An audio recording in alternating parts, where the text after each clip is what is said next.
안녕하세요. 미국의 생산자 물가 지수가 전월 대비해서 0.3%를 기록했다고 합니다.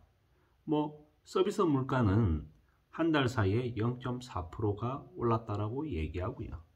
변동성이 큰 식료품과 에너지를 제외한 근원 물가는 또 전월 대비 0.3% 상승을 했습니다. 이 또한 시장의 예상치 0.2%와 비교했을 때 높은 수준인 거죠. 10월 달에 0.2%와 비교해도 높았습니다. 그리고 1년 전과 비교한 근원 물가 상승률도 5.4%를 기록했다고 합니다. 이 지표가 전부 다 예상했던 것보다는 조금 더 높은 수준이다.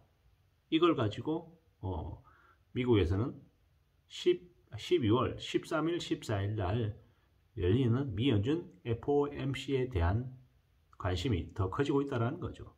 이미 0.5% 인상하는 게 빅스텝을 하는 게 예정이 되어 있습니다.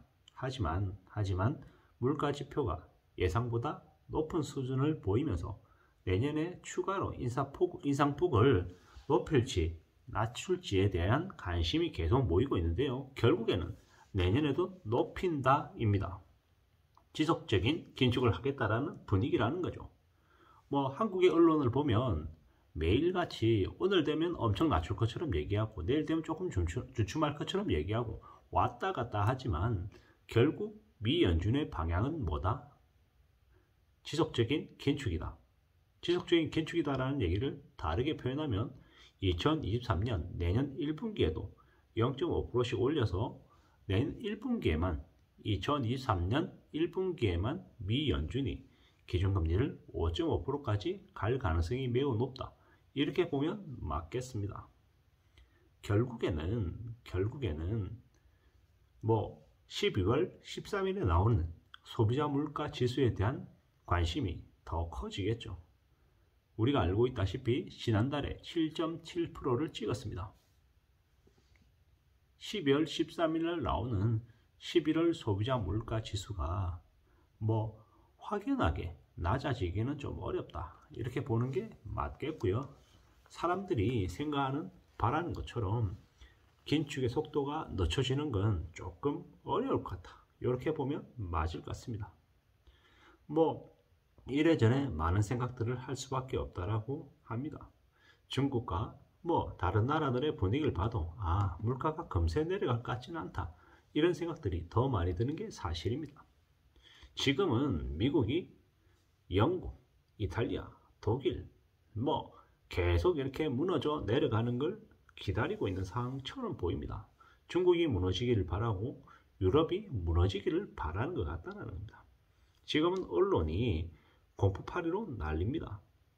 우리는 미국이 어떤 생각을 하고 있는지를 잘 생각해 볼 필요가 있겠습니다. 그리고 러시아가 왜 전쟁을 벌였는지도 우리는 잘 살펴볼 필요가 있다는 말씀을 드립니다. 미국이 아프가니스탄에서 국고가 소진되는 동안 러시아가 제3세계를 꿈꿨던 거죠. 미국의 힘 공백기를 보고 러시아가 저렇게 전쟁을 벌였단 말입니다. 그런데 지금은 어떻습니까? 상황이 생각처럼 예치 않게 돌아가죠. 러시아와 우크라이나 전쟁이 장기화되고 있고 그로 인해서 여러 가지 경제적인 세계 경제 상황이 혼돈 상태로 가고 있다는 겁니다.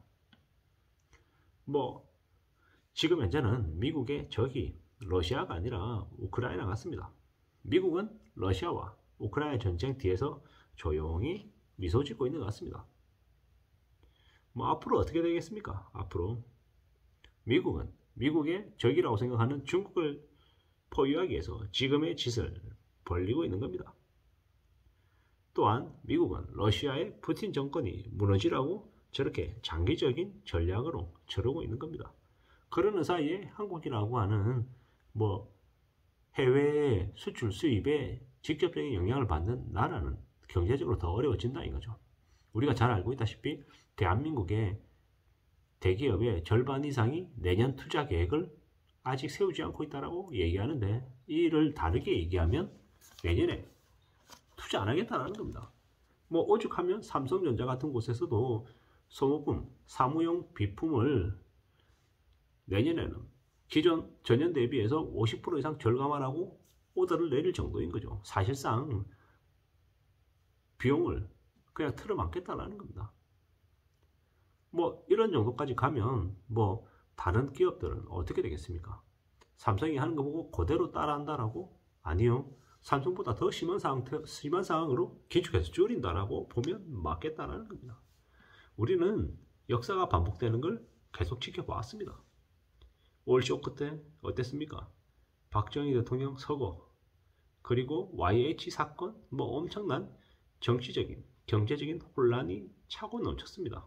그때 정권이 붕괴가 될 뻔하고 또 나라가 뒤집어졌죠. 그러한 일들이 앞으로 또 벌어진다라는 겁니다. 1997년 우리는 IMF를 겪었습니다. 2008년 리만 사태를 겪었죠. 근데 어떻습니까? 잊어버렸죠. 그동안에 뭐 아주 잘 살아온 것처럼 헝청망청거리면서 너무 여유롭게 풍족하게 살아왔던 것 아닌가라는 생각도 하게 됩니다. 되돌아봐야죠. 되돌아봐야 됩니다. 뭐 선진국 일본과 아니면 유럽과 비교했을 때 한국은 그동안에 많이 풍족하게 살아왔습니다. 근데 앞으로 어떻게 살아야 되겠습니까? 앞으로 긴축 모드로 살아야죠. 미국도 긴축을 하고 있고 한국은행도 긴축 모드를 취하고 있습니다. 이제 함부로 빚을 내서 뭘 할 생각을 안 하는 게 좋겠습니다.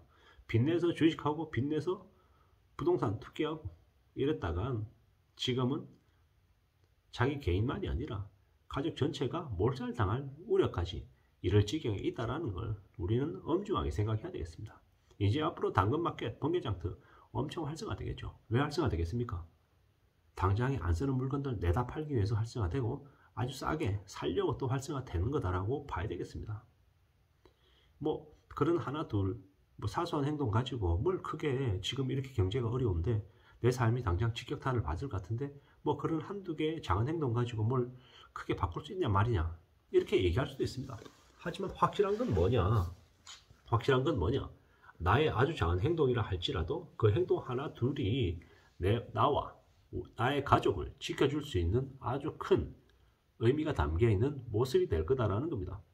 함부로 흥청망청하지 않고 마음도 태도도 좀 더 진중해야 되겠다.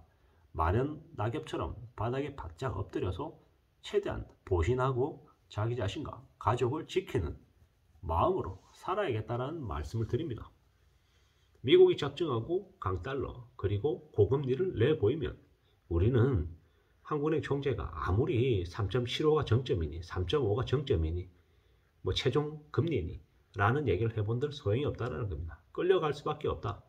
세계의 상황에 한국은 소용돌이에 휘말릴 수밖에 없음을 말씀드립니다. 철저히 개개인의 삶을 어떻게 지키면 좋을지에 대한 궁리를 다 해놔야 된다.